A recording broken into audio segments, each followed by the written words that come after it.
1, 2, 3, fight!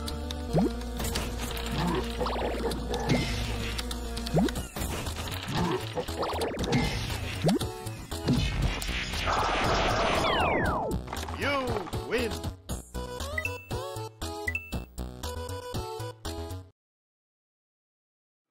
Du coup, je m'appelle François-Guillaume Ribreau. Je suis actuellement responsable et architecte des développements numériques chez Ouest France et je fais aussi du conseil à côté. Et en parallèle de ça, je construis aussi en ce qu'on appelle le Indie Hacker, en indépendant hacker, des SaaS en ligne. Donc ImageChart, c'est un remplacement de Google ImageChart qui vient d'être shut down par Google le 18 mars dernier, ce qui m'a permis de récupérer des clients comme Dropbox. Et qu'est-ce qu'on fait là-dessus? En fait, à partir d'une URL, on permet de générer des graphiques que vous allez pouvoir envoyer par email, dans des rapports PDF, etc. On sait que c'est très chiant de générer des graphiques server-side entre tous ces projets. Et du coup, ça vous permet de ne plus avoir à gérer ça. Redsmint, c'est du PHP MyAdmin pour Redis. Ça fait de l'administration et du monitoring temps réel. Il y a des clients là-dessus comme Expedia, LinkedIn et Ubisoft. Et Motion Dynamic, c'est une autre boîte. Et ce qu'on fait là-bas, c'est, vous connaissez tous les vidéos personnalisées que vous avez sur Facebook, qui sont personnalisées pour vous. On fait la même chose en fait, donc c'est français. Vous envoyez une requête d'API et en moins d'une minute, on vous retourne votre MP4 généré et ça marche à l'échelle. Donc avant de commencer, moi j'aime bien revenir un peu sur l'historique parce qu'il faut savoir d'où on vient pour savoir où on va. Et j'aime bien toujours cette citation de Christopher Strachey. Je ne sais pas si vous en avez entendu parler. Non. Donc c'est quelqu'un qui a 50 ans, était un développeur très connu en fait, très bon, et que quand Alan Turing l'a vu, il a mis Christopher Strachey en responsable de son pôle R&D. Donc c'est pas n'importe qui cette personne-là. Et ce qu'il dit, c'est qu'il pense que les sciences informatiques vont devenir une science importante. Il n'avait pas tort. Mais aussi, ce qu'il dit, c'est qu'actuellement, on est dans un état primitif et on ne connaît pas encore les grands principes sous-jacents. Donc il disait ça il y a 50 ans, mais je pense que c'est encore valide en partie aujourd'hui. Et que les universités, et aujourd'hui on est dans une université, donc ça tombe bien, au lieu de transmettre l'état de l'art, donc tel ou tel framework ou tel langage, ou tel protocole, eh bien, peut-être qu'elle devrait se concentrer sur la recherche de ces principes fondamentaux. Donc si on prend la notion d'API, parce qu'on va parler d'API pendant 55 minutes ensemble, API, ça veut dire Application Programming Interface, et dans les années 60, au début, les API, ça se limitait à des bibliothèques. C'est quel est le contrat que je vais avoir sur ma bibliothèque, entre mes bibliothèques, quels sont les contrats que je vais avoir. Et on était sur une seule machine, et tout se passait bien, et ça, c'était une API. Et puis, dans les années 80-90, ce qu'on a vu apparaître, c'est la capacité d'aller requêter sur une zone mémoire en dehors de ma machine, donc à travers le réseau notamment. Et donc c'est là où on a vu émerger tout ce qui est du Remote Procedure Call, donc des appels RPC à distance, mais aussi tous les systèmes de messaging. D'ailleurs, on y revient à ces systèmes de messaging, plutôt que faire du point à point. Et puis dans les années 2000, on a Rolf Fielding, qui dans sa thèse, chapitre 5, nous présente ce que c'est le Representational State Transfer. Où là, en fait, ce qu'on a retenu de ça, c'est oui, il faut structurer ces API, quand c'est des API RPC, sur une approche de ressources, et on va coller sur du HTTP, mais il y a une partie qui était très importante, c'était la partie représentation. C'est que c'était le client qui allait choisir la manière dont il voulait recevoir les informations. Et là, 19 ans plus tard, ce qu'on s'aperçoit, c'est que finalement, on s'en fout un peu et qu'on retourne du JSON à tout le monde, voire du XML. Et puis en 2010, on a un changement de mentalité au niveau de notre industrie, et ce qu'on se dit, c'est que finalement, nos API, ce qu'on va développer au sein de notre entreprise, on va vouloir l'ouvrir à l'extérieur et on va vouloir même le monétiser. Au lieu que ça soit un peu de la perte sèche de développer que ces outils à soi, on va aussi les rendre disponibles à l'extérieur et l'entreprise va devenir une plateforme. Et bien sûr, en parallèle, on a continué à faire des protocoles RPC, donc je ne citerai pas les noms. Donc si on revient au sujet, c'est votre API passe-t-elle le contrôle technique? Ok, contrôle technique. Qu'est-ce qu'un contrôle technique? Un contrôle technique, c'est 131 points de contrôle, 410 points de défaillance pour valider si oui ou non vous pouvez utiliser cette voiture-là sur la route. 131 points de contrôle et 410 points de défaillance, pour un être humain, mémoriser ça, c'est un peu complexe. Alors on est capable, il ne faut pas sous-estimer l'être humain non plus, on est capable d'enregistrer des chiffres après les virgules de pi de manière assez phénoménale, mais c'est quand même long à retenir. Et en fait, ce qu'on s'aperçoit, c'est que la solution qu'on a trouvée, c'est de faire des checklists. Et quand on regarde la définition d'une checklist, l'objectif d'une checklist, c'est de réduire et même de compenser notre limitation au niveau de la mémoire de l'être humain et de son attention. Et les checklists, c'est pour ça que dans beaucoup de métiers, de modèles d'ingénierie, eh bien, on va utiliser des checklists. On a ça dans l'aérospatial, mais on a ça dans plein d'autres endroits, en fait. Et dans le domaine des sciences informatiques, parfois, on peut considérer qu'on est peut-être un peu trop en mode « je vais bricoler », plutôt que de vérifier si oui ou non on n'a pas oublié telle ou telle chose, qui pourrait être fondamentale et qui pourrait vraiment poser des problèmes. Donc pour une API, mon objectif, encore une fois ici, c'est de vous parler de grands principes et de ne pas rentrer sur tel ou tel framework, tel ou tel langage, tel ou tel protocole, parce que ces choses-là changent dans le temps. Et ce qui est intéressant, en fait, c'est de prendre les grands principes, parce que ces principes-là, quand on les suit, ça s'applique à n'importe quel framework, à n'importe quel langage, à n'importe quel protocole. Et on voit d'ailleurs, c'est là où on voit les limitations de tel ou tel protocole. Donc initialement, il y en avait 30 dans la description du talk, et en fait, en les listant tous, j'en suis arrivé à plus de 70. Ce qui est un peu problématique, parce qu'on n'a que 55 minutes à passer ensemble. Et du coup, je vais essayer de me concentrer sur les choses qui sont, je pense, à plus forte valeur ajoutée, des choses qu'on ne voit pas assez souvent, je pense. Mais c'est mon point de vue. Ça fait beaucoup, ces 70 points de contrôle sur une API. Et on pourrait se dire, non, mais ça ne vaut pas le coup de tous les mettre dès le début. Moi, je pense à l'inverse. Je pense qu'en fait, il faut mettre plus de contraintes en amont lorsqu'on démarre. Attention, là, je ne parle pas quand on fait un prototype ou un MVP, où on a besoin de tester des choses, valider un marché, par exemple, ou ce genre de choses. Je parle réellement quand on essaie de construire un produit. Et que c'est quelque chose qui doit être fait dans le temps. Et là, mettre en place le maximum de contraintes en amont, ça me semble important. En français, on dit, c'est en forgeant que l'on devient forgeron. Et les Finlandais ajoutent qu'on ne naît pas forgeron. On ne naît pas développeur d'API. On ne naît pas... on ne sait pas faire une API tip-top dès le premier coup.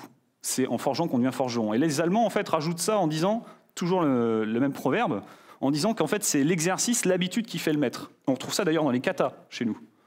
Le fait de répéter les choses, c'est ce qui va nous permettre d'être beaucoup plus efficace et d'aller beaucoup plus loin à chaque fois. Par contre, pour les répéter, il faut savoir quoi faire. Et c'est là où on a les Japonais qui nous ajoutent, on ne peut pas réciter un sutra sans l'apprendre auparavant. En d'autres termes, si je ne connais pas l'ensemble des principes que je dois considérer, l'ensemble des domaines de problématiques que je dois considérer lorsque je conçois mon API, et que je n'ai jamais pris le temps de le faire, en fait, je vais constamment m'arrêter là où je sais que en fait, c'est mes propres limites, mais je ne suis même pas conscient de mes propres limites. Du coup, OK, on va construire une API. Bon, soit on y va directement en mode je vais écrire du code, soit on réfléchit un tout petit peu avant. Et la première question qu'on doit se demander, c'est mais c'est quoi l'objectif? Pourquoi je fais ça? Parce que ce qui est cool en informatique, c'est qu'on a l'infinité des possibles, on peut tout faire. On peut faire des choses qui n'ont aucun sens. Donc la première question, c'est mais pourquoi je fais ça? Quel est l'objectif? Et dans notre société, la question qu'on peut se demander, c'est quels sont les objectifs business? Et donc on a des outils. On a les fameuses SLO, les Service Level Objectives. L'objectif de ça, en fait, les SLO, c'est des objectifs. Donc comme c'est des objectifs, de toute façon, ils doivent être mesurables, ils doivent être limités dans le temps, on doit savoir où les prendre et comment les mesurer. Et ça, ces objectifs-là, ils vont vous permettre ensuite d'alimenter vos dashboards et votre alerte, votre système d'alerting, parce que grâce à ça, vous allez voir si oui ou non, on a atteint l'objectif. OK, super. Donc je vous donne un exemple. Sur ImageChart, au début, quand j'ai construit, je me suis dit, moi, je veux que la latence de 95% des requêtes qui arrivent sur ImageChart, le temps de réponse, donc le temps de latence, soit inférieur à 400 millisecondes sur le mois. C'est ce qu'on appelle une value proposition. Ça, c'est un objectif que je me suis fixé. Et du coup, pour pouvoir suivre ces objectifs, je vais devoir avoir des indicateurs. Donc c'est les fameux SLI, les Service Level Indicators. Donc là, version courte, des métriques. Donc je vais prendre des métriques et les suivre dans le temps. Donc SLO, ça c'est des objectifs, SLI des métriques, et en fait les SLA, ça c'est un contrat, implicite ou explicite, avec l'utilisateur de votre API, qui va permettre de dire quelles sont les conséquences si vous n'atteignez pas vos objectifs. Je donne un exemple, Slack, quand vous prenez un compte payant sur Slack, s'ils n'arrivent pas à avoir leur niveau d'uptime, ce qu'ils vont faire, c'est qu'ils vont vous donner des crédits le mois suivant pour que vous payiez moins. Google n'a pas de SLA sur son moteur de recherche. Si Google tombe, ils ne vont pas vous donner de l'argent.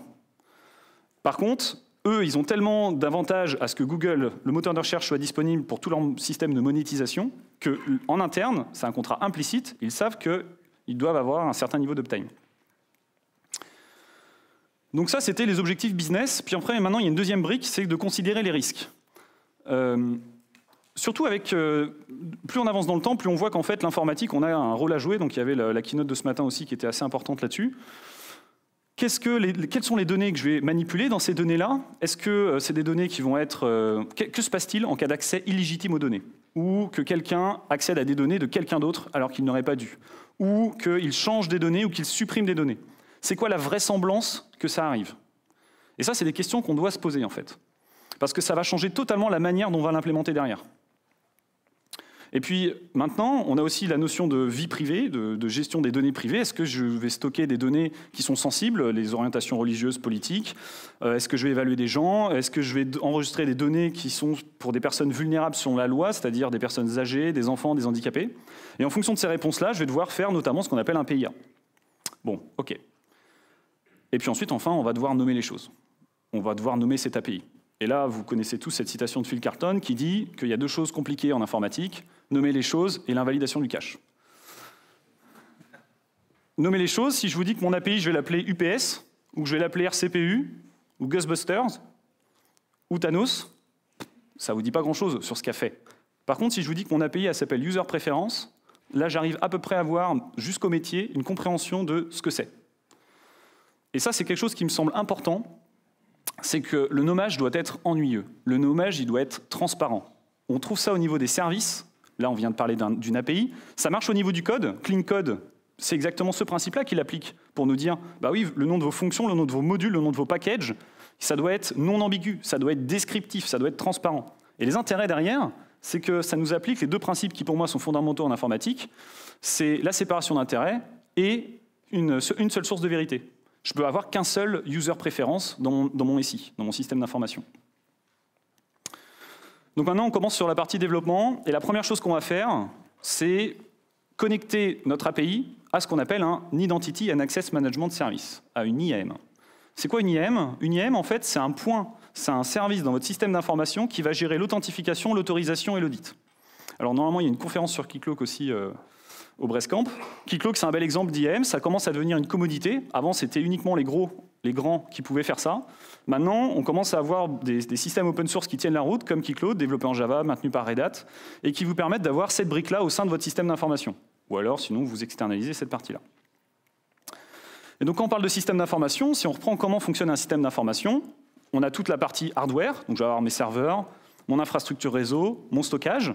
Et puis ensuite, la couche du dessus, je vais avoir mes machines virtuelles, la gestion logicielle de mon réseau, et je vais retrouver ma fameuse brique IAM. Donc la brique IAM, c'est bien quelque chose qui est de l'ordre de l'infrastructure.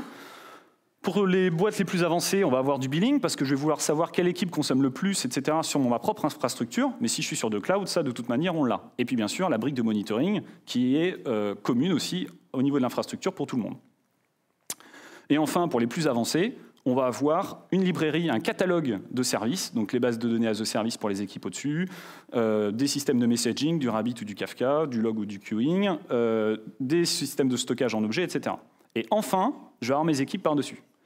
Et en fait, le switch qu'on est en train de voir dans l'industrie, c'est que l'entreprise progressivement devient une plateforme sur laquelle reposent les équipes.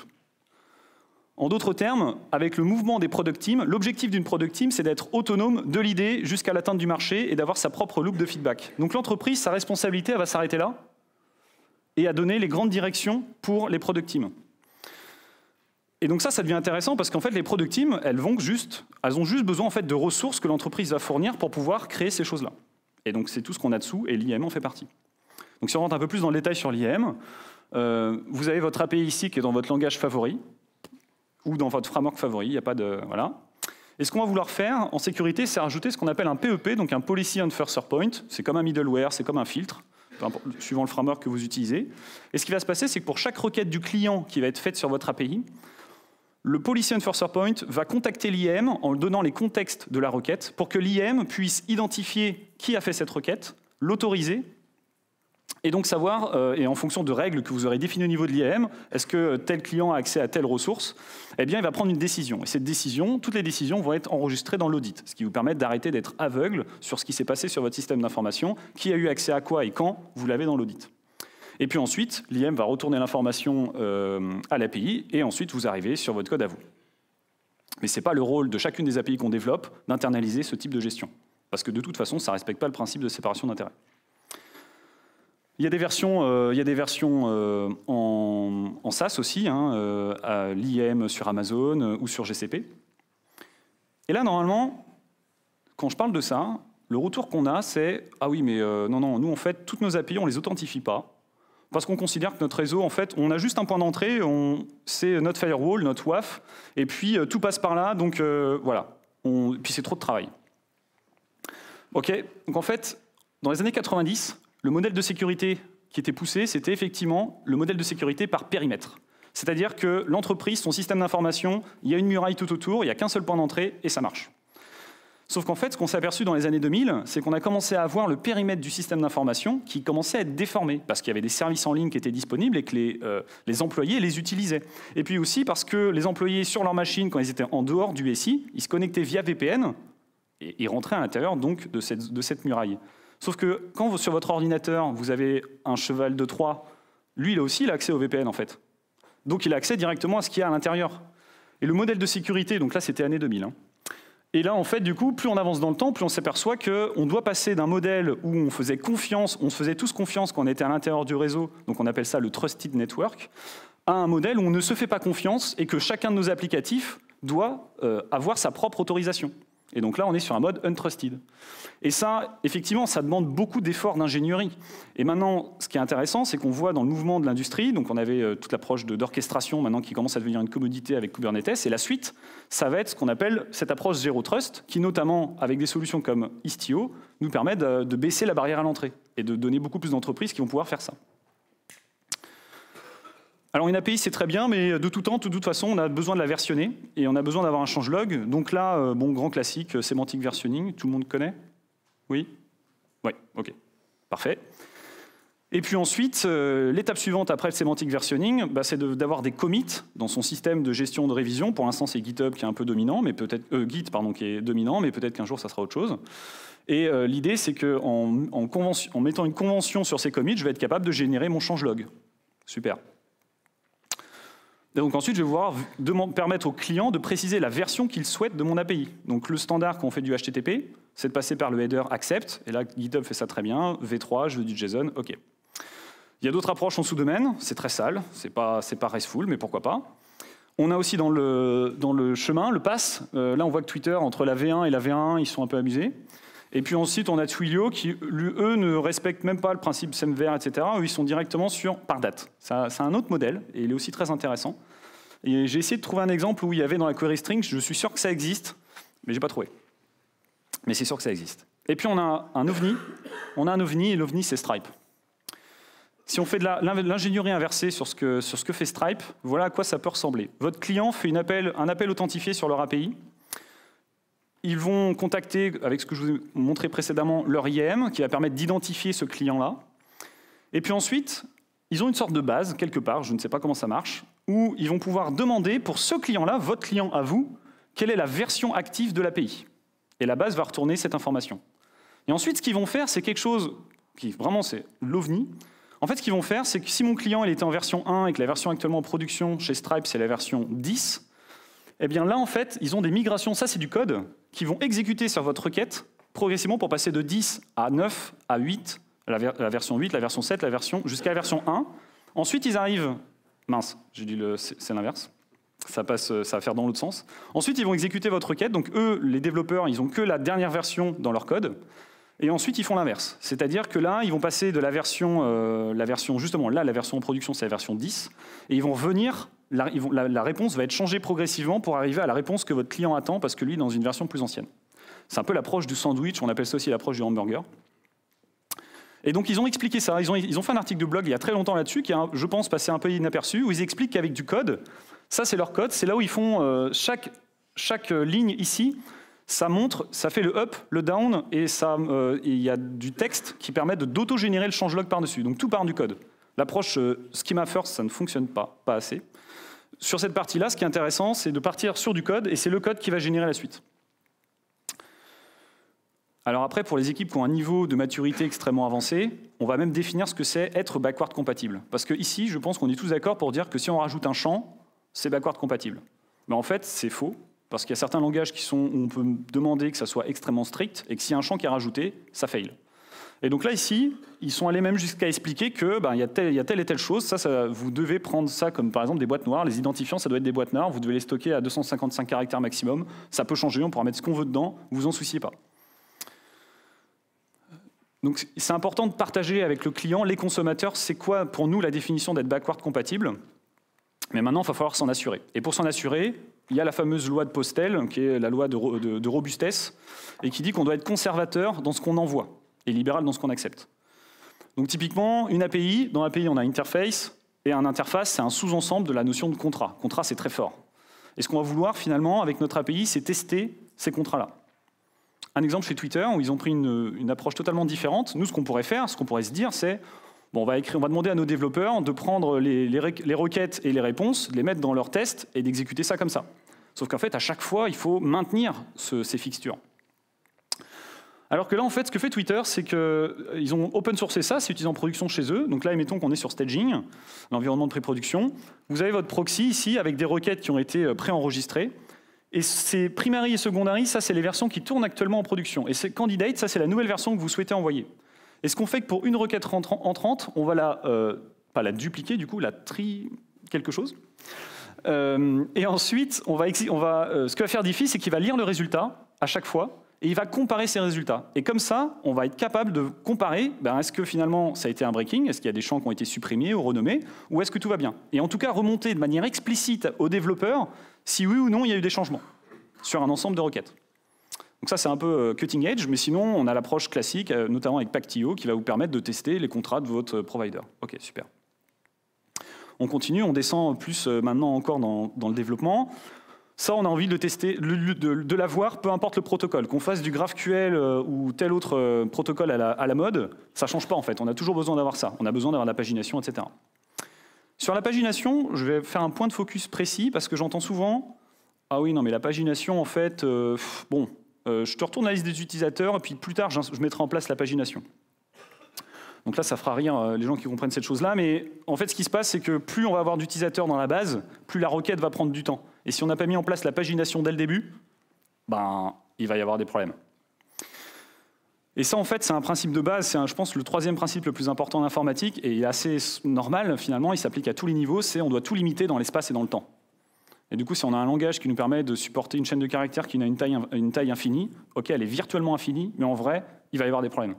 Et ici, c'est la même chose, en fait. C'est que quand je retourne des informations sur le réseau à un client, si je n'ai pas limité en amont ce qu'il était capable de me demander, je vais avoir des problèmes. Pour les autres points, en fait, sur cette partie-là, parce qu'en fait, là, on est en train de parler de toute cette partie-là de la requête, et entre REST, SOAP, RPC et GraphQL, je vous donne rendez-vous sur cette conf-là. Mais encore une fois, la pagination, là, c'est un bel exemple. C'est que si on n'a jamais implémenté de la pagination à un niveau abstrait qui permet que, dès que j'implémente une nouvelle ressource, j'ai la pagination qui est fournie avec, eh bien du coup, on considère que c'est extrêmement coûteux de mettre en place la pagination. Parce qu'on n'a pas forgé, on n'a pas été assez forgeron sur ce truc-là. On ne l'a pas assez répété. Alors qu'une fois qu'on l'a mis en place sur un projet et qu'on, dans son framework, on sait utiliser, mettre en place la pagination pour toutes les ressources, c'est plus un sujet et ça ne coûte pas plus cher. Alors petit focus sur les headers HTTP, alors c'est vraiment sur du protocole spécifique, mais on oublie tout Scores, moi le premier en tout cas. Et ça pose problème dès qu'on essaie d'accéder à l'API depuis le front. IE avait eu l'intelligence de se dire on va sniffer en fait le MIME type de ce que tu me retournes, et puis si c'est un exécutable, comme ça, c'est pour aller l'exécuter. Donc on sent tout de suite la faille de sécurité qui arrive.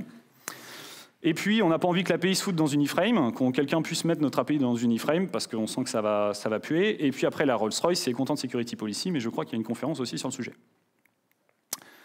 Un autre point, c'est ce qu'on appelle la sécurité par obscurité. C'est pas une bonne approche, mais c'est quand même utile. Typiquement, on va vouloir enlever les numéros de version de tout ce qui est exposé à l'extérieur. Bon, ok. Mais ça, c'est sur n'importe quelle API, finalement. Hein. C'est pas lié à un langage, ça sera toujours vrai, en fait. Sinon, une fois qu'on a le numéro de version, il suffit d'aller voir les CVE et on commence à s'abuser. Dans une API, on sépare la logique de l'état. C'est pour ça qu'on a l'approche 3 tiers. On a la partie données, la partie service API et la partie présentation. Et sur la partie état, ce qu'on observe aussi, c'est que fut un temps, c'était difficile d'enregistrer la donnée de manière immutable. Manière immutable, ça veut dire, version très courte, c'est que si je fais un update ou un delete, je vais garder les données précédentes. Et le fait simplement de se dire, je vais mettre cette contrat-là en amont, toutes les données qui vont être gérées par cette API-là, parce que, soyons sérieux, il y a 80% de ce qu'on fait, c'est des API CRUD, on est encore dans l'ère de l'informatique de gestion. enregistrer ces données-là sous forme immutable va me permettre derrière d'avoir de l'auditabilité. Je vais arrêter d'être aveugle sur ce qui s'est passé en production sur mon API. Ça, c'est un point 1, ça c'est assez cool. Et puis après, pour le support, par exemple le support client, on va voir le support client qui va être capable de dire « Oui, mais monsieur, vous n'arrivez plus à vous connecter parce que vous avez fait une erreur d'orthographe à Gmail quand vous avez changé d'adresse email. » Ce qu'on ne peut pas faire si on n'a pas enregistré de manière immutable l'information. Bien sûr, après, il y a une durée de rétention, hashtag RGPD. Et puis, pareil sur la partie état.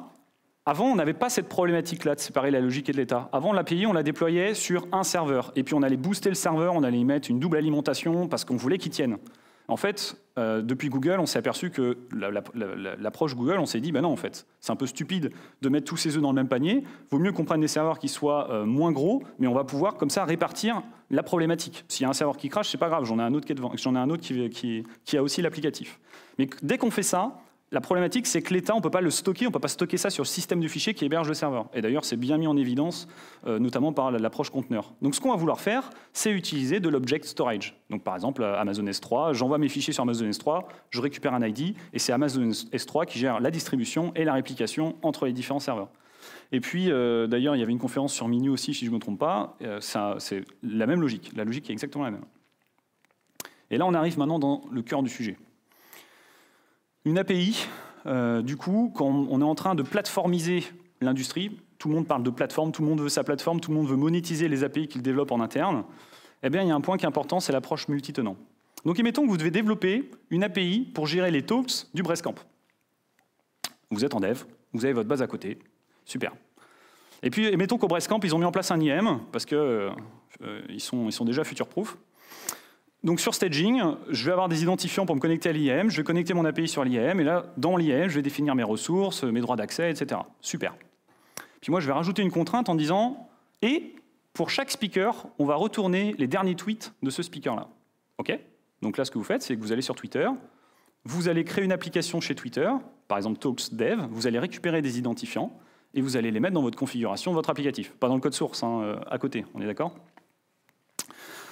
Et puis, vos tests fonctionnent, vous passez en staging, et là, même chose, vous connectez à l'IM. Par contre, là, cette fois-ci, ce que vous allez faire, c'est « Ah oui, mais non, je vais créer une autre app sur Twitter pour que ça soit mon staging. » Parce que si dans les devs, je mets un stagiaire dessus et qui commence à s'amuser et qui fait bloquer mon app, j'ai pas envie que ça bloque mon environnement de staging. Donc on crée une autre app, on ne met pas tous les œufs dans le même panier. Et du coup, j'ai d'autres identifiants, donc je vais avoir mes identifiants pour staging. Et puis ensuite, on arrive en production. Et là, ça rigole plus, on va se connecter sur l'IM de production. Et on va créer une nouvelle app chez Twitter. Et là, si on s'arrête quelques secondes, qu'est-ce qu'on a fait? On avait une application qui avait 2 dépendances. Ça commence déjà à être un peu lisible là, sur cette partie-là. Et si on affiche tout, en fait, ce qu'on voit, c'est que sur Twitter, bizarrement, on pointe que sur sa prod, mais on ne pointe pas sur staging. Pourquoi on s'est permis de pointer sur le staging de l'équipe IAM, et pourquoi on ne s'est pas permis de pointer sur le staging de Twitter? Quand on intègre du Salesforce, on pointe sur leur prod, on ne pointe pas sur leur staging. En fait, c'est peut-être parce qu'il y a une distinction à prendre et qu'on n'a pas mis assez de contraintes en amont dans nos développements, mais peut-être qu'en fait, la production, c'est un environnement public, et staging dev, c'est un environnement privé, qui est interne à une équipe. Peu importe l'équipe, soit en interne ou en externe, c'est l'approche de plateforme. Et que du coup, eh bien ça ne va pas, ça. Parce qu'on est en train de violer l'environnement IAM de staging d'IAM, alors que ça, c'est leur truc à eux. Ils peuvent faire ce qu'ils veulent dans staging. Ce qu'ils doivent maintenir, c'est la prod. Et du coup, il y a un principe qui commence à émerger, enfin, en tout cas, moi, je le défends, celui-là, c'est que les équipes doivent pointer sur les productions des autres, parce que ça va être un cercle vertueux, et pas un cercle vicieux, ça va être un cercle vertueux. On va mettre beaucoup plus de contraintes. Et du coup, la question qu'on peut se demander, mais sur l'IAM, comment je fais pour séparer mes données? Eh bien, en fait, l'IAM, il a une notion de royaume, et un royaume, c'est comme les schémas en base de données. Avec un royaume, je vais avoir à l'intérieur d'un royaume des utilisateurs, des clients d'applicatifs, des permissions, des rôles, etc. Et dans une base de données, un schéma, c'est exactement la même notion. Donc, OK, on change les liens. Et maintenant, la question qu'on peut se demander, c'est, oui, mais sur notre API, là, si on réfléchit un tout petit peu plus que le bout de son nez, ce qu'on s'aperçoit, c'est qu'elle aussi, elle va devoir avoir cette notion de primitive qui va nous permettre, en fait, à d'autres équipes, d'aller, quand elles sont en train de dev, de taper sur la production de notre API de Talks pour ensuite écrire des données. Et ça, c'est un excellent révélateur, accélérateur de productivité des équipes. On fait du découplage même au niveau infrastructure. Et d'ailleurs, une fois qu'on met en place du multitenant, on a aussi des opportunités business. Parce que l'entreprise, du coup, va avoir la capacité de vendre en fait, cette partie-là. Et l'entreprise va être qu'un utilisateur de l'API parmi tant d'autres. Et c'est là où ça devient super puissant. Et ça ne nous a pas coûté plus cher. Alors, 2 questions qui arrivent à chaque fois que je présente ça, c'est OK, comment j'exécute mes tests end-to-end? Alors déjà, c'est super bien, parce que ça veut dire que la personne exécute des tests end-to-end. Et puis ensuite, comment j'exécute mes tests de perf? Alors, on a très peu de temps, là, il nous reste plus que 25 minutes ensemble. Sur la partie test end-to-end et performance, en fait, il faut prendre ça à l'inverse. C'est comme GraphQL, c'était impensable à l'époque que ça soit le client qui définisse ce qu'il attend. Et on a fait une inversion de contrôle. Et maintenant, on se dit, mais comment on a pu vivre sans? Bon, GraphQL, ça aurait pu être autre chose. Le sujet ici, c'est la même chose. C'est mes tests de perf, je m'attends à les faire sur staging, très bien, mais je les fais dans mon environnement staging et j'emmerde pas les autres. Mais quand je vais faire mes tests de perf, je vais pointer sur la production des autres. Et donc la question qu'on doit se demander, c'est est-ce qu'il ne faut pas ici aussi faire une inversion de contrôle et de se dire, mais si j'ai des tests de perf qui sont faits sur ma production bienveillant, parce que ça vient de l'interne, qu'est-ce qui va se passer si j'ai un lycéen qui s'amuse aussi à faire des tests de perf sur ma prod? Autant dire, essayer de faire un déni de service. Est-ce que j'ai mis en place ce qu'il fallait? Et là, c'est un cercle vertueux. Je vais me prendre les bonnes décisions. Et donc ça marche en prod et ça marche à l'échelle. Alors c'est un peu facile de faire du shame marketing là-dessus, mais Suzanne Fowler a vraiment expliqué ça très en détail, comment ça marche chez eux. Et en fait, ils vont taguer chez Uber. Donc Uber, c'est 1200 développeurs. 1200 développeurs, plein de petites équipes, tout en microservices. Et ils font ce modèle-là à l'échelle. On l'a fait à plus petite échelle chez Ouest France. Ça marche. OK. Il y a cette approche de multitenant par primitive, donc on a parlé des apps, des sites web, des royaumes, mais il y a aussi une autre approche qui est encore le niveau du dessus, toujours par les mêmes, chez Stripe notamment, et en fait qui consiste à dire que vous avez votre applicatif, il a des versions, et ce qu'on va vouloir faire, c'est, donc là vous avez vos clés de votre environnement de production, et c'est que vous pouvez passer en mode test. Et quand vous passez en mode test, en fait là vous avez d'autres tokens de test. Ce qui est très intéressant pour Stripe, c'est que pour un applicatif, ils ont les données de test et les données de prod. Et là où ils sont super malins, c'est que si vous allez chercher un identifiant d'utilisateur chez eux et que cet identifiant-là se trouve sur la prod ou inversement, ils vont vous le dire. Ça, c'est assez ouf. Ils vont vous le dire. Et puis après, pareil, sur les tokens, on va pouvoir, sur chaque clé d'API, on va pouvoir définir les droits d'accès sur telle ou telle ressource. Et derrière, ça tape sur un IAM. Et on pourrait faire la même chose avec Keycloak. OK. Alors maintenant, on va parler de HMAC, qui est un autre modèle. On a parlé de l'IAM, mais il y a aussi HMAC. Et en fait, admettons que vous devez développer une API qui va vous permettre de recadrer des photos. Donc vous avez fait votre super API, vous utilisez du UID plutôt que des auto-incrémentes. Je pense qu'on n'a pas besoin de revenir là-dessus. Et vous attendez 2 paramètres, la taille, la largeur et la hauteur. Et on se dit, OK, job done. Et là, du coup, en fait, on vient d'oublier que le script Kiddies du coin, lui, s'amuse à incrémenter de 1 et de faire des requêtes chez vous à fond. Et en fait, par un effet d'amplification, il peut mettre à mal votre système là. Parce que lui, il peut générer des requêtes alors que vous, en fait, vous ne voulez pas qu'il le fasse.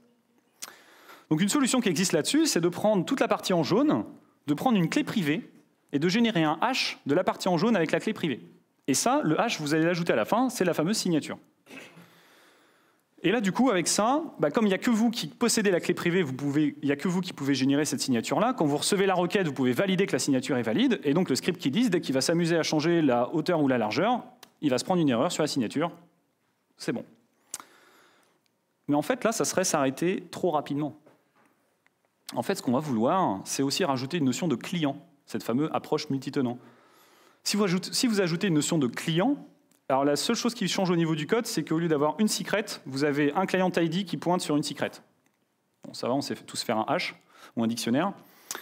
Et du coup, en fait, grâce à ça, eh bien, votre API, maintenant, les identifiants, ils sont relatifs au tenant. Et donc là, on va pouvoir la commercialiser, celle-là.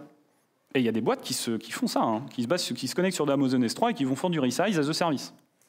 Donc, ça marche. Le HMAC, ce n'est pas uniquement pour du HTTP. Alors là, on a ça pour les webhooks, mais si on était sur un système de messaging, toute l'approche SOA de 2004, c'est exactement ça. Je vais rajouter une signature qui va assurer que ça n'a pas été changé entre-temps. Bon, je prends un dernier exemple. Ici, on a l'API d'ImageChart. C'est la même API que Google, finalement, enfin, feu Google. Vous mettez toutes les informations nécessaires dans l'URL et quand vous faites entrer, ça vous génère votre graphique. Alors là, du coup, c'est un GIF. Et donc, on est bien sur une approche avec un utilisateur. Ah oui, pardon. Ah d'accord, il y a un slide qui a sauté, je pense. Ouais, c'est bon. Et en fait, la question qu'on vous fait se demander, c'est ça, tout le monde peut y accéder, tout le monde peut le faire. Vous pouvez même faire du DDoS là-dessus, enfin du DOS en tout cas. Et il y a un watermark qui s'affiche ici. Et la question, c'est comment je monétise cette API-là. Et donc, vous l'avez vu, vous avez été spoilé. Mais en gros, l'idée, c'est pour chaque client qui vient de se créer un compte sur ImageShare, je lui donne son identifiant, je lui donne sa clé privée, et avec ça, il va pouvoir à chaque fois signer ses appels. Et moi, ça va me permettre de supprimer le watermark, de pouvoir lui ajouter des fonctionnalités supplémentaires, etc. Donc ça, c'est HMAC, c'est assez intéressant aussi comme modèle. Une autre approche sur les API, qui est valide, mais de manière intemporelle, c'est dès que je fais un appel sur de l'IO, que ça soit du disque ou que ça soit du réseau, et quand je parle réseau, ce n'est pas forcément appel API, hein. Sur une autre API, ça peut être appel sur une base de données, je dois mettre des timeouts sur tous les appels. Ça, c'est le truc de base. Maintenant, ça commence, ça y est, à être de plus en plus répercuté dans l'industrie, mais on dit on doit mettre des timeouts sur tous les appels. Par exemple, avec PostgreSQL, vous avez la capacité de mettre des timeouts sur les requêtes que vous faites. Et ça, c'est super important parce que ça va permettre de vous protéger, vous, vis-à-vis du monde extérieur. On fait confiance à personne à l'extérieur. Et en plus, l'effet qui se coule, c'est que ça va rendre explicite la gestion des erreurs. Si vous avez un timeout, comme dans votre code, vous avez spécifié le timeout, vous allez devoir le gérer de manière explicite. Et si vous le gérez de manière explicite, vous allez peut-être pouvoir mettre en place une stratégie de retry. Et ça ne va pas être les retry tout le temps, il va falloir faire du exponential back-off, qu'on retrouve d'ailleurs dans le réseau. Ça, là, on est au niveau applicatif, mais on trouve ça aussi dans le réseau. Et puis après, le niveau du dessus, pour les équipes avec un haut niveau de maturité, c'est de mettre en place du circuit breaker. OK, le plan A a foiré sur cette dépendance-là, c'est quoi mon plan B? Mince. Hop. Ouais. Je rentre pas trop là sur ce point-là parce que tout le monde en parle finalement dès qu'on parle d'API ou d'autres choses. Ce qui est intéressant, c'est que, pareil, pour des équipes avec un niveau de maturité supérieur, elles arrivent à faire des post-deploy tests, c'est-à-dire qu'une fois que j'ai déployé, je vais exécuter des tests sur ma prod pour voir si ça se passe bien comme je l'ai prévu. Et le dernier point, celui-là, en fait, je ne pensais pas le mettre, mais ce qu'on voit, c'est qu'on a encore beaucoup d'entreprises où il n'y a aucun test qui tourne. Il n'y a aucun test. Et du coup, la première chose que je propose à ces entreprises-là, c'est de mettre en place ce qu'on appelle des smoke tests. C'est-à-dire que sur votre environnement de staging, vous allez exécuter des tests automatiques qui vont vous mettre à la place de l'utilisateur. Vous allez créer des données, je ne sais pas ce que fait l'applicatif, mais on va se mettre à la place de l'utilisateur et on va écrire un test automatisé qui valide ça.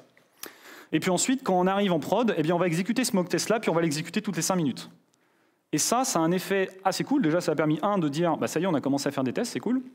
Et le point 2, c'est qu'au lieu que ce soit l'utilisateur qui va nous alerter qu'au fait, il y a tel problème, cette partie-là ne fonctionne plus, là, proactivement, votre système de smoke test va vous alerter qu'il y a eu un problème. Et ça, c'est un changement fondamental pour pas mal d'entreprises. Plutôt que ce soit les utilisateurs qui fassent la QA. Et ensuite, enfin, on arrive sur la partie avant la production. On a bien avancé, j'ai enlevé plein de principes, je suis désolé parce qu'on n'a pas beaucoup de temps, mais vous les aurez à la fin, et la checklist complète sera dispo à la fin. Et là, maintenant, on arrive avant la production. Il y a encore deux, trois choses à vérifier. Notre principe de tout séparer dans l'espace et dans le temps, ça marche aussi au niveau système. On va vouloir limiter le nombre maximum de connexions qui peut avoir lieu sur notre serveur.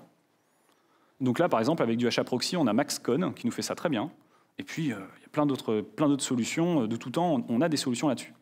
Tant qu'on ne change pas notre modèle sur le réseau, normalement, ça va toujours s'appliquer. Et puis le niveau du dessus, c'est mettre en place du rate limiting. Donc le rate limiting, on peut le faire à 3 niveaux. Niveau global, sur l'intégralité de mon API, j'autorise à tant de requêtes par seconde. Et puis ensuite, niveau par IP. Il ne faut pas oublier que, par exemple, de cette université-là, peut-être que l'IP sortante est la même. Donc on va vouloir mettre quand même un rate limiting assez élevé. Si mon rate limiting global était de 100 requêtes par seconde, peut-être que je vais mettre mon rate limiting par IP à 80 requêtes par seconde. Et puis ensuite, on a un troisième niveau de rate limiting qui, lui, est par personne authentifiée, par identifiant, par client d'application. Et là, c'est beaucoup plus bas. Et encore une fois, quand ça, on le gère de manière centralisée au sein du système d'information, c'est des leviers de monétisation. Et l'étape suivante, alors là, c'est un peu plus compliqué, c'est de mettre en place des quotas. C'est très impressionnant si on va lire, et en fait, ces boîtes-là peuvent le faire. Je ne dis pas que nous, on doit le faire tout de suite, mais il faut juste qu'on ait ça en tête. Et peut-être qu'on peut y arriver si on n'a vraiment rien à faire. Sur les quotas, Amazon, par exemple, si vous allez lire, donc les liens sont ici, mais si vous allez lire Amazon, tout a une notion de quota. Sur Google, tout a une notion de quota. Parce que ça a plein d'effets. Le premier, c'est que ça permet de cloisonner dans l'espace et dans le temps les opérations qu'ils ont faites sur votre infrastructure. Donc ça, c'est bien, parce que c'est borné. Et puis en plus, c'est encore un levier de business. On va pouvoir créer des plans et plus vous voulez avoir d'accès, eh bien plus il va falloir payer. C'est super. Alors il y avait une slide qui était sur tout le monitoring, donc je l'ai passé, désolé. Ce qui est intéressant, ça c'est assez révélateur, c'est que je pense que le monitoring sans alerting, ça sert à rien. En tant qu'être humain, ok, on va définir des métriques. Ces métriques vont nous permettre de constituer des dashboards. On a des super dashboards, mais j'ai pas envie de passer ma journée devant un dashboard. Enfin, je sais pas vous. Et du coup, un dashboard, en soi, c'est pas utile si proactivement, je ne suis pas alerté quand quelque chose d'anormal se passe. Donc si on fait encore une inversion de contrôle, au moment où je crée ma métrique, je vais me poser la question de, d'accord, mais cette métrique, je viens de la créer, à quel moment je peux considérer qu'il y a un problème? Et je vais créer des alertes associées. Donc au début, effectivement, à chaque fois que je crée une métrique, je me fais spammer. Parce que ça se déclenche tout le temps. Et là, je vais adapter mes thresholds en fonction de l'usage de la production. Et ça me permet d'être alerté proactivement et de maintenir d'ailleurs plusieurs boîtes sans avoir à me soucier de regarder mes dashboards en continu, quoi. Je pense qu'on n'est pas payé pour ça. Et pour chaque alerte, ça c'est une bonne pratique aussi, et GitLab a mis ça en open source, c'est qu'on a ce qu'on appelle les runbooks. C'est-à-dire qu'une alerte c'est bien, mais la personne qui va la recevoir, elle doit être en autonomie pour comprendre ce qu'elle doit faire, ce qu'elle doit investiguer. D'ailleurs sur GCP, quand vous créez des alertes, sur Google Cloud, quand vous créez des alertes, il y a toute une partie description qui est du Markdown, et là vous allez pouvoir décrire tout ça. Et ça c'est super important quand on n'est pas tout seul sur un produit.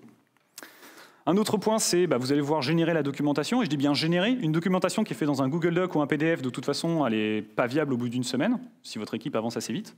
On va vouloir générer les SDK et les clients, et ça c'est valide pour n'importe quelle API, c'est que ce soit l'ancienne API ou même des librairies, des bibliothèques, c'est la même chose. Et puis on va vouloir tester la documentation, c'est-à-dire que si on met des exemples de code source dans la documentation, on va vouloir les tester. Alors ça se fait bien avec OpenAPI et Swagger. ImageCharts, typiquement, sur GitHub, il y a toutes les librairies pour ImageCharts, parce qu'en fait, il suffit d'utiliser Swagger Generator pour générer toutes les clients. Alors le niveau qualitatif, par contre, n'est pas élevé, pour l'instant. On n'est pas encore à un niveau où on a des librairies vraiment super bien faites, comme si c'était un humain qui l'avait fait. Il y a un projet qui est assez intéressant qui s'appelle Dread, qui est développé chez API et qui permet en fait de tester. Vous allez écrire du code pour tester votre API, et ça va être utilisé pour générer la documentation. Et donc du coup, vous êtes sûr que ce que vous affichez dans la doc, ça marche, parce que du coup, ça a été testé. Bon, le CI/CD, c'est assez classique. Ce qu'on observe, c'est qu'au tout début, au commencement, c'était le modèle de restart. On redémarrait l'application et YOLO, ça marche. Puis ensuite, on était sur l'approche Blue-Green Deployment. Blue-Green Deployment, c'est j'ai deux plateformes, j'ai un reverse proxy devant, un load balancer, et je vais pouvoir envoyer le trafic soit sur le blue, soit sur le green. Ça marche très bien quand on est sur un monolithe. J'envoie la nouvelle version. Donc en fait, le blue-green, finalement, c'est un restart deployment, en vrai. Parce qu'en fait, on a une plateforme qui ne reçoit plus de trafic, on fait le restart, et puis ensuite, on redirige tout le trafic sur la nouvelle plateforme. Donc, OK. Sauf que le blue-green, dès qu'on arrive sur une approche orientée service, je dis même pas microservice, mais orientée service, le blue-green, c'est du gros monolithe d'un point de vue delivery. Je suis en train de mettre tous mes services à un endroit et attendre, et ensuite je livre. Non. Ça pose problème. C'est plus du tout compatible. On ne peut pas faire de blue-green si on fait du microservice. Du coup, après, la suite, ça a été le rolling update. Donc là, c'est arrivé avec les PaaS, les plateformes as a service. Et donc là, du coup, on déployait notre applicatif. On le mettait, on disait, tu mets ça sur 5 nœuds. C'était magique. Et quand ça déployait, en fait, à un instant T, on pouvait avoir la version N et la version N+1. Et donc ça veut dire que le rolling update, c'est pas gratuit. Il va falloir gérer la compatibilité descendante à minimum N-1. Et maintenant, avec les CAS, donc les conteneurs as a service, Kubernetes notamment, eh bien du coup, on a ça aussi. Super. Et là, vous l'attendiez celui-là. On a le niveau du dessus qui commence progressivement à devenir une commodité. On a les outils qui apparaissent en open source. Donc on a par exemple la partie Dark Launch. Je ne sais pas si ça vous parle, le Dark Launch. Ouais. Le Dark Launch, en fait, ça permet votre applicatif, par exemple, vous êtes sur staging et vous allez rediriger une copie du trafic de prod sur votre applicatif de staging. Et ça vous permet de voir comment il réagit. Et ça, vous pouvez le faire avec GoReplay. Maintenant, c'est devenu une commodité. Avant, c'était difficile de faire ce genre de choses. Et puis ensuite, une fois que vous êtes assez confiant, là, vous allez passer en canary. Un canary, c'est quoi? C'est que vous envoyez votre applicatif dans l'environnement de production et vous redirigez un petit pourcentage du trafic sur cet applicatif-là. Et vous allez comparer s'il se comporte bien, etc. En fonction des fluctuations et de votre cycle, peut-être que vous avez un cycle de production qui est de la journée. Ou peut-être que c'est sur une semaine, donc il va falloir attendre un certain moment. Et là, pareil, Istio amène un premier niveau de... En fait, abaisse la barrière à l'entrée pour faire ce genre de choses. Avant, c'était assez complexe de mettre en place ce genre de choses. Et du coup, ensuite, on arrive sur la partie après la production. Donc après la production, une première chose, c'est déjà, et c'est de plus en plus vrai ça, dès qu'on va sur du cloud, c'est je vais vouloir m'intéresser à est-ce que le coût, ce que j'ai construit, en fait, est-ce qu'il y a un bon rapport entre la valeur que je génère et le coût que ça coûte.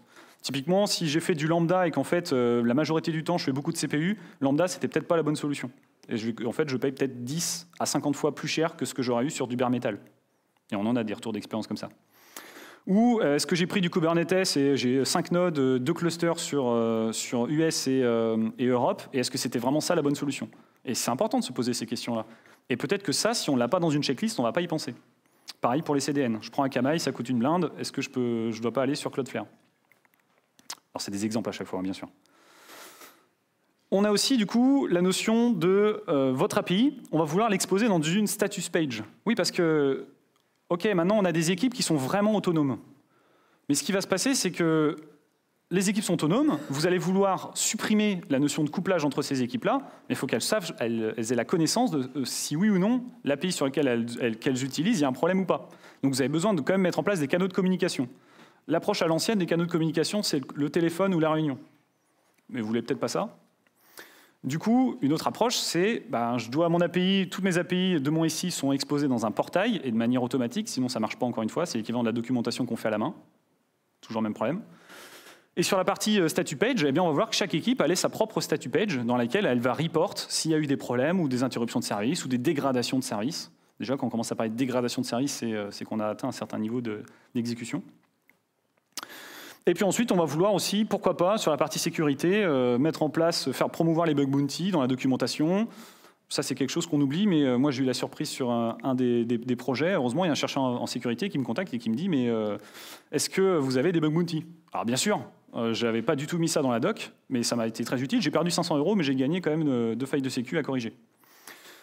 Sur la partie sécurité.txt, ça, c'est un standard qui essaye d'émerger, security.txt, qui va permettre de définir pour les chercheurs en sécurité où est-ce qu'ils doivent vous contacter en cas de faille de sécurité, etc. Et on a aussi le DNT policy.txt qui fait, celui-là, c'est pour respecter ou pas le do not track. Donc c'est assez intéressant, ces choses-là. Et pareil, si on n'a pas automatisé la mise en place de ce genre de choses, eh ben, on va continuer à faire ce qu'on a toujours fait et on va s'arrêter à là, alors qu'en fait, il fallait aller jusque-là. Donc 70 points de contrôle. On n'a pas eu le temps de tous les voir. C'est super, parce qu'il nous reste du temps. Donc du coup, je vais aller encore un peu plus loin. Hop, ça, on va voir ça plus tard. Paf, paf, paf, passons. Alors, en fait, si on regarde, il y a 13 grandes catégories de points de contrôle. On a la partie, ça va du modeling, de la performance, la documentation, comment est-ce que mon système va donner sa disponibilité, comment est-ce que je vais être capable de comprendre ce qui se passe. Ça, c'est fondamental, en fait. C'est pas parce que j'ai fait un contrôleur et une action et que j'ai envoyé ça en prod que ça marche. Je vais être capable, il ne faut pas que je sois aveugle sur ce qui se passe en production. Un autre point, c'est que on sait tous ce qu'est une indirection. Une indirection en programmation orientée objet, c'est quand je mets une interface et du coup je fais une décorrélation entre le consommateur et l'implémentation. Et je peux changer mon implémentation. Ça marche aussi l'indirection à d'autres niveaux. Dans le cadre d'une API, si mon API, par exemple mon API Talks, elle fait une requête sur Twitter, est-ce que je vais retourner exactement le même modèle de données que Twitter m'a retourné à mon client final? La réponse, normalement, c'est non. Puisque là, je suis en train de faire un couplage fort entre le format de données Twitter et ce que moi, mon API retourne. Donc, je dois faire des indirections. Et ça, en fait, ce qu'on voit, c'est qu'on oublie parfois de le faire. Et quand Twitter se met à changer son API ou quand tel autre service sur lequel on dépense se met à changer son API, ça devient moins marrant pour les consommateurs de notre API. Ah, c'est super, on va avoir le temps d'en parler. Les auto-incrémentes. Alors, qui a déjà eu le pitch sur les auto-incrémentes vs les UID? Ah, pas tant que ça. OK. Les auto-incrémentes, c'est une faille de sécurité. Enfin, les auto-incrémentes, en fait... alors, si vous avez suivi un peu l'actualité, vous avez vu que le gouvernement s'était encore fait pirater un de ses services parce qu'il y avait un auto-incrémente qui était exposé dans l'URL et qu'en bouclant là-dessus, on était capable d'aller chercher l'information. Mais si vous n'avez pas eu cette information-là, l'auto-incrémente, la problématique, c'est que c'est prédictible. Je peux savoir la valeur suivante à partir du moment où je connais la valeur actuelle. Et donc, je peux me balader comme ça. Ça, c'est le point 1, c'est que c'est prédictible. Le point 2, c'est que c'est un leak d'informations. Si vous inscrivez sur un site qui vous dit « nous, on a 1 million de personnes » et quand vous arrivez, vous regardez l'URL et vous êtes le profil numéro 18. Et le troisième point, c'est un problème de performance. C'est que si vous avez plusieurs applicatifs qui doivent créer un nouvel identifiant unique, ils vont devoir se mettre en accord pour trouver la valeur suivante. Et c'est pour ça que d'ailleurs, dans les bases de données qui sont distribuées, on n'a plus d'auto-increment. Parce que ça pose ce type de problème. La différence avec l'UID, Universal Unique Identifier, c'est que n'importe quel applicatif peut générer l'identifiant unique. La probabilité que 2 identifiants uniques entrent en collision, c'est la même que de se prendre un astéroïde sur la tête. C'est Wikipédia qui le dit. Il y a des calculs qui ont été faits là-dessus. Il y a des gens qui ont pris du temps pour faire ça. Et l'auto-increment, bon, c'est... Voilà, je vais passer là-dessus. Semantic shortcut. Pareil, en tant qu'utilisateur de l'API, j'ai peut-être envie d'avoir un /me, parce que je suis authentifié, plutôt que d'avoir un /, je dois remettre mon identifiant utilisateur. Hop, je passe. Autre chose qui est assez intéressant, ça c'est quelque chose qu'on ne prend pas assez en considération, c'est la gestion des erreurs. On pense toujours que tout va bien se passer, et on n'expose pas assez au reste du monde, voilà toutes les erreurs que je vais te remonter. Chez Stripe, en fait, ils ont ça, mais ce qui serait encore mieux, ça serait que quand je pourrais demander à mon API, voilà toutes les erreurs fonctionnelles qu'elle peut me remonter, qu'elle me fasse un listing de toutes les erreurs fonctionnelles qu'elle peut me remonter. Ce qui fait qu'au niveau du code, on n'a qu'un seul endroit, on a toutes les erreurs fonctionnelles.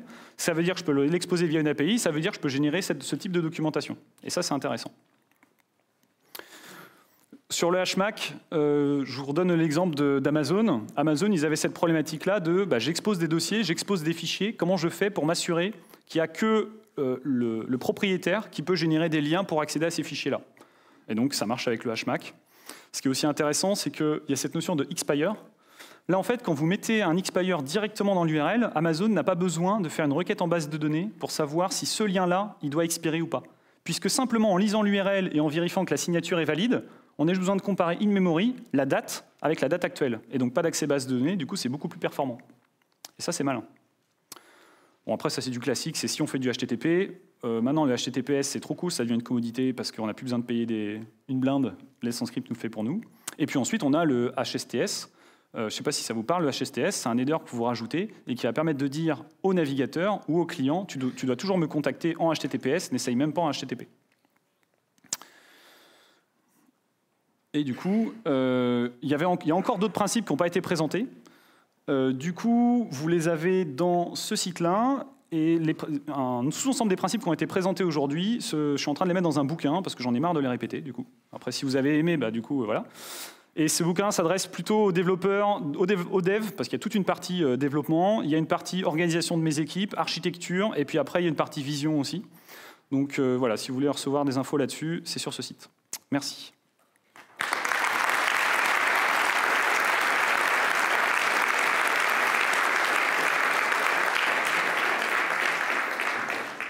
Et il reste même 2 minutes de questions, c'est super.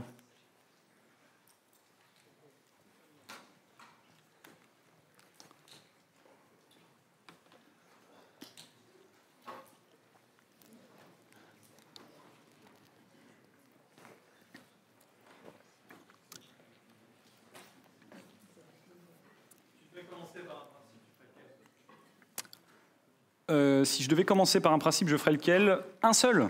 Parce qu'en fait, l'informatique, malheureusement, c'est de la logique et des données. C'est comme ça que ça fonctionne depuis le début. On a des instructions et ça modifie un état.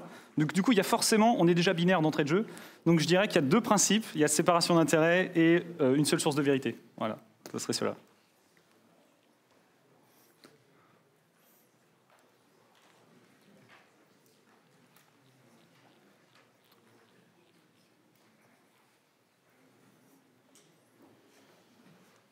C'est cool sinon. Hein. Parfait, merci.